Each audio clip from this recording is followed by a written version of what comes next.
வணக்கம். இன்றைக்கி நம்ம பரோட்டா கூட சாப்பிட்றதுக்கு சூப்பரான ஒரு பிளெயின் சால்லாம் பார்ப்போம். இன்க்ரீடியன்ஸ் என்னெல்லாம் பார்த்துருவோமா? இது ஒரு 3 பெரிய உள்ளி எடுத்துருக்கோம், இஞ்சி பூண்டு விழுது, 2 பச்சை மிளகாய் எடுத்துருக்கோம், கொஞ்சம் கொத்தமல்லி கீரை, புதினா, கருவேப்பிலை. இது ஒரு 1.5 தக்காளி எடுத்துருக்கோம். இது மல்லிப்பொடி, வத்தல் பொடி, மஞ்சள் பொடி, சிக்கன் மசாலா எடுத்துருக்கோம். இது ஒரு அரை முறி தேங்காய் எடுத்துருக்கோம். இது வறுத்து அரைக்கிறதுக்காக கேஷ்யூ, கசகசா, சோம்பு, பட்டை, கிராம்பு, ஏலக்காய், பிரியாணி இலை, அன்னாசி பூ ஒரு சின்ன துண்டு, கல்பாசி எடுத்துருக்கோம். இதை பண்ணுறது நல்லெண்ணெயில் தான் பண்ணணும். ஸோ நல்லெண்ணெய் எடுத்துருக்கோம் நாங்கள். உப்பு அளவுக்கு இதான். இங்கே முதல்ல தேங்காய் வறுக்க போகிறோமா? ரொம்ப வறுக்காண்டா, சின்னதாக அந்த பச்சை வாசனை போக வறுக்கணும் இல்லையா? இதுலேயே இந்த மசாலா, முந்திரி பருப்பு வறுக்க வேண்டாம். இந்த தேங்காய் அரைக்கும் போது அது கூட மட்டும் போட்டால் போதும். ஓகே, இது அவ்வளோ மட்டும் நம்ம லைட்டாக வறுக்கணும். முந்திரி பருப்பு நம்ம கொழுப்புக்காக வச்சுக்கிறோம், அதானே? லைட்டாக வறுத்துட்டு அரைச்சிக்கணும்.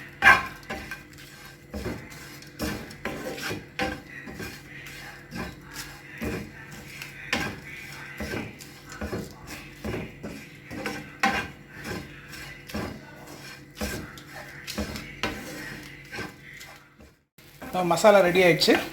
நம்ம போட்ட அந்த ட்ரை ஃப்ரெஷ் மசாலாவோட வாசனை நமக்கு வர தொடங்கிடுச்சு. இனி போட்டால் செவந்துடும், நமக்கு அது தேவையில்லை. இனி அடுப்பு ஆஃப் பண்ணிட்டு கேஷ்யூ நம்ம வறுக்கல, இதை போட்டு அரைக்கும் போது இது கூட கேஷ்யூ போட்டு அரைக்க போகிறோம். அவ்வளோதான். ஆறுனதுக்கப்புறமா இதை தண்ணி விட்டு நல்லா ஃபைன் பேஸ்டாட்டம் அரைக்க போகிறோம். நல்லா மையாட்டம் அரைச்சி எடுத்துக்கலாம். சரி, ஓகே. இது இப்போ ஆறட்டும். அடுத்த நம்ம கிரேவி ரெடி பண்ணிடுவோம். சரி, நம்ம எண்ணெய் சூடாயிடுச்சு. நல்லெண்ணெய் தான் யூஸ் பண்ணியிருக்கோம். இதுக்கு நல்லெண்ணெய் தான் யூஸ் பண்ணணும். இதில் கொஞ்சமாக சோம்பு. ஓகே,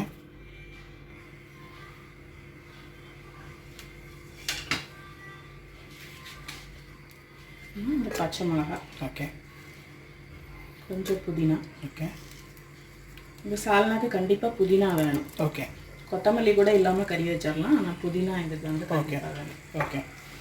இது எல்லாத்தையும் நல்லா வதக்கி சரி, இப்போ நம்ம வெங்காயம் போட்டுருவோம். ஓகே. வெங்காயம் நம்ம ஜாஸ்தி போட கிரேவி கிடைக்கும், அப்படி தானே? வெங்காயமும் தேங்காயும் இதுக்கு நிறைய வேணும். கிரேவி எவ்வளோ தூரம் வேணுமோ அதுக்கேற்ற மாதிரி எடுத்துக்கலாம்.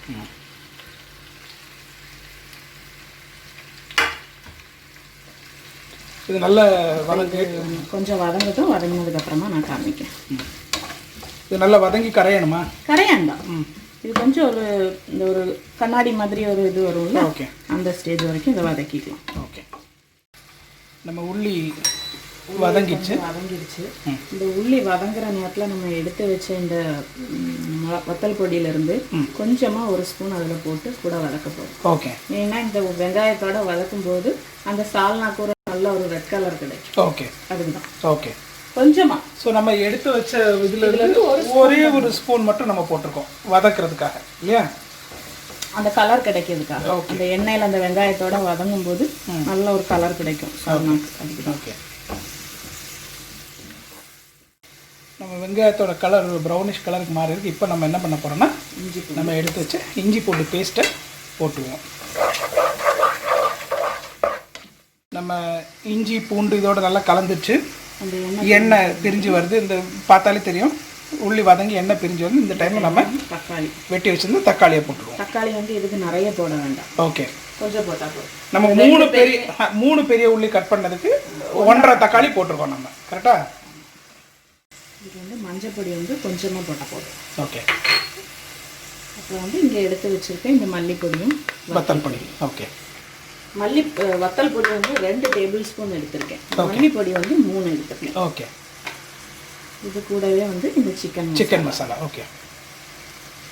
கரம் மசாலா நம்ம எல்லாத்தையுமே ஃப்ரெஷ்ஷாக அதில் போட்டு வறுத்து அரைச்சி எடுக்கிறோம். ஓகே. இப்போ இதுக்கு தேவையான அளவு உப்பு போட்டுக்கலாம். ஓகே. கொஞ்சமாக போட்டுட்டு கொஞ்சம் கொத்தமல்லி. ஓகே. இது இனி நல்லா இந்த தக்காளி நல்லா மசிஞ்சு எண்ணெய் பிரிஞ்சு ஒரு தொக்கு மாதிரி வரணும். ஓகே. அதுக்கெல்லாம் நம்ம வறுத்து ஆற வச்சிருந்ததை அரைச்சிட்டு வந்துடலாம் இல்லையா? பேஸ்ட்டாக அரைக்கணும். ஓகே. அதுக்குள்ளே இது ரெடி ஆகிடும். ஓகே. இப்போ அந்த தேங்காய் வந்து நல்லா ஆறிடுச்சு. இதை இப்போ வந்து நல்லா மையாட்ட அரைச்சிக்கலாம். கொஞ்சம் தண்ணி ஊற்றியே அரைச்சிக்கலாம். இப்போ அரைச்சிட்டு காமிக்கிறேன். தண்ணி விட்டு நைஸாக அரைச்சிட்டோம் இல்லையாம்மா? ஆமாம், பேஸ்ட் மாதிரி அரைச்சிருக்கோம். ஓகே. நம்ம தண்ணி விட்டு அது பேஸ்ட் மாதிரி நம்ம வறுத்த தேங்காய் மசாலா அது கூட அது நல்ல கொழுப்பாக இருக்கிறதுக்கு ரீசன் நம்ம அதில் வந்து கேஷ்யூ சேர்த்து அரைச்சிருக்கோம். நல்ல அருமையான வாசனை வருது. இதில் வந்து நல்ல மசாலா பிடிச்சி தொக்கு எல்லாம் அழகாக இருக்குது. பல சமயங்கள் நமக்கு சமைக்கும்போது வரக்கூடிய டவுட் என்னென்னா, அது ஃபுல் கறி பண்ணுறதுக்கு முன்னாடியே இருக்கக்கூடிய சில பல ஸ்டேஜ் நமக்கு வந்து அப்படியே எடுத்து சாப்பிட்டா என்னென்னு மனசுக்கு தோணும். அந்த மாதிரி இந்த தொக்கு இவ்வளோ கட்டியாக ஒரு தொக்கை பண்ணி வச்சுட்டு சைடில் சப்பாத்தியோ பரோட்டாவோ வச்சு அப்படியே சாப்பிட்லாம் இல்லையா? சாதத்துக்கு கூட அப்படியே சாதத்தில் பிசைஞ்சு அடிச்சிடலாம். ஸோ நம்ம அரைச்சி வச்ச மசாலா தேங்காய் பேஸ்ட்டு இப்போ போட்டுக்கலாம். ஓகே. போட்டுட்டு இதில் நம்ம கொஞ்சம் நிறைய தண்ணி விட்டு கொதிக்க வைக்கலாம். ஓகே. இந்த மிக்ஸி ஜாரை க்ளீன் பண்ணி நான் கொஞ்சம் தண்ணி ஆட் பண்ணுவேன். ஓகே. இப்போ வந்து ஒரு 2 கப்பு தண்ணி இதில் ஊற்றிருக்கேன். சரி. ஊற்றி இந்த மிக்ஸி நல்லா க்ளீன் பண்ணி ஊற்றிடலாம். இப்போ இது எல்லாம் சேர்ந்து நல்லா கொதிக்கணும். சரி. தண்ணி வந்து அவங்கவுங்க இஷ்டம். குழம்பு எப்படி கிரேவி எப்படி வேணுமோ அதுக்கேற்ற மாதிரி. திக்காக வேணும்னா இந்த ஸ்டேஜ் போதும். இன்னும் கொஞ்சம் தண்ணி வேணும்னா இன்னும் கொஞ்சம் தண்ணி விட்டு கொதிக்க வச்சுக்கலாம். கொதிச்சு வத்திரும் இல்லையா? ஆமாம். அந்த மிளகா பொடி அந்த வெங்காயத்தோட வதக்கணும்னா அந்த கலர் வந்து கொஞ்சம் இருக்கு. ஏன்னா தேங்காயோட அந்த வெள்ளை கலரே இல்லாமல் ஒரு மாதிரி ப்ரௌனிஷ் கலராக ஆயிடுச்சு. நான் இதில் இன்னுமே ஒரு கப்பு தண்ணி ஆட் பண்ணுறேன். ரொம்ப திக்காக இருக்குது. ஓகே. பரோட்டாவில் ஊற்றுறதுக்கும் அப்படி கொஞ்சம் கிளிகிளின்னு சால்னா உடனே அட்லாஸ்மாக இருக்கும். கூட ஒரு கப்பு தண்ணி ஆட் பண்ணியிருக்கேன். ஓகே. இது இன்னும் கொதிக்கும் போது வத்தும். அதனால நம்மளுக்கு இது போதும். இதுக்கு இப்போ அந்த கிரேவிக்கு தேவையான அளவுக்கு உப்பு போட்டுக்கலாம். முதல்ல நம்ம அந்த உள்ளி தக்காளிக்கு மட்டும் தேவையான உப்பு போட்டுட்டு வதக்கணும். கொஞ்சமாக போட்டுட்டு இதை நல்லா மிக்ஸ் பண்ணி விட்டுட்டு ஒரு 15 நிமிஷம் அப்படியே ஹை ஃப்ளேமில் வைக்கணும். ஃபஸ்ட்டு வச்சு இது நல்லா கொதிச்சதுக்கப்புறமா அதை சிம் பண்ணி ஒரு 15 நிமிஷம் எண்ணெய் பிரிஞ்சு நல்லா அந்த கலர் வர்றது வரைக்கும் வைக்க போகிறோம். ஓகே. இப்போ இது ஹை ஃப்ளேமில் தான் வச்சுருக்கேன். சரி. கிரேவி நல்லா கொதிக்கட்டும். கொதிச்சதுக்கப்புறமா ஃப்ளேமை கம்மி பண்ணிக்கலாம். சரி. நம்ம வச்சு ஒரு 10 நிமிஷம் இருக்காது. நல்ல தர ஓ வா செம வாசனை, அருமையான வாசனை. இன்னும் கூட தண்ணி சேர்க்கலாம் போல. நல்லா கட்டியாக தண்ணி சேர்க்கலாம். ஆனால் இனி பச்சை தண்ணி சேர்க்கக்கூடாது. கொஞ்சம் சுடு தண்ணியாக தான் சேர்க்கணும். ஓகே. ஸ்டேஜில் தண்ணி சேர்த்துட்டு அடுப்பை வந்து சிம்மில் வச்சு விட்டுருலாம். சிம்மில் வச்சு ஒரு 15 நிமிஷம் அப்படியே. இன்னொரு கப் தண்ணி சேர்த்துடலாமா? வேண்டாம், தண்ணி சேர்க்கணும். கொஞ்சம் சேர்க்கணும். கட்டியாக இருக்குது. நல்லா ஒரு அரை கப்பு போல் இன்னும் கொஞ்சம் சேர்க்கணும். சேர்த்துட்டு இது சிம்மில் வச்சுட்டு ஒரு 20 நிமிஷம் 15 நிமிஷம் கழித்து அது எப்படி இருக்குன்னு பார்க்கலாம். ஓகே. ஒரு கப் தண்ணி எக்ஸ்ட்ரா ஆட் பண்ணியாச்சு. இப்போ கொஞ்சம் உப்பு எக்ஸ்ட்ரா ஆட் பண்ணுறோம்.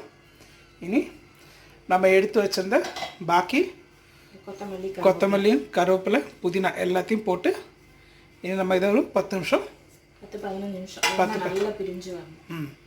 10-15 நிமிஷம் நம்ம நல்லா கொதித்து எண்ணெய் பிரிஞ்சு வர்ற அளவுக்கு வைக்க போகிறோம். மூடி வைக்க போகிறோம். முக்கியமாக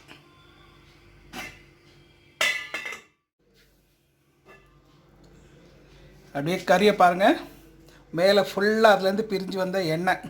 நம்ம முதல்ல வதக்க போட்ட எண்ணெய் தான். அதுக்கப்புறம் எண்ணெய்லாம் ஆட் பண்ணல. இது அந்த கிரேவிலேருந்து விட்டு வந்த மசாலா எண்ணெய். சூப்பராக இருக்குது. ஆனால் இதே மசாலா வேரியன்ஸில் நீங்கள் இது கூட சிக்கனோ மட்டனோ ஆட் பண்ணிங்கன்னா செமையான ஒரு சிக்கன் மட்டன் கிரேவி கிடைக்கும். ஒன்றும் இல்லை, இதில் சிக்கனையும் மட்டனையும் வேக வச்சு சேர்த்துட்டிங்கன்னா முடிஞ்சு போச்சு. அது வேக வச்சு சேர்க்கணும் கூட இதில் அப்படியே வேக விட்டிங்கனாலே போதும். ஏன்னா நம்ம கிட்டத்தட்ட இது 20 நிமிஷத்துக்கு மேலே அரை மணி நேரமாக கொதிக்க விட்டுருக்கோம். சிக்கன்லாம் நல்லா வெந்து வந்துடும். ஸோ நம்ம சால்னா ரெடி. அடுப்பு ஆஃப் பண்ணிடலாம். பரோட்டா ரெடி ஆகட்டும். சால்னா வாசனை தான் அட்டகாசமாக இருக்குது. என்ன பண்ண போகிறோம் அப்படின்னா, நம்ம பரோட்டா மேலே அப்படி நச்சுன்னு கோரி ஊற்ற போகிறோம்.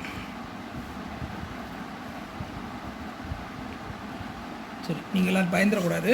ஸோ அதனால் கண்ட்ரோலாக இருப்போம். ஸோ நல்ல சாலால் முக்கிட்டு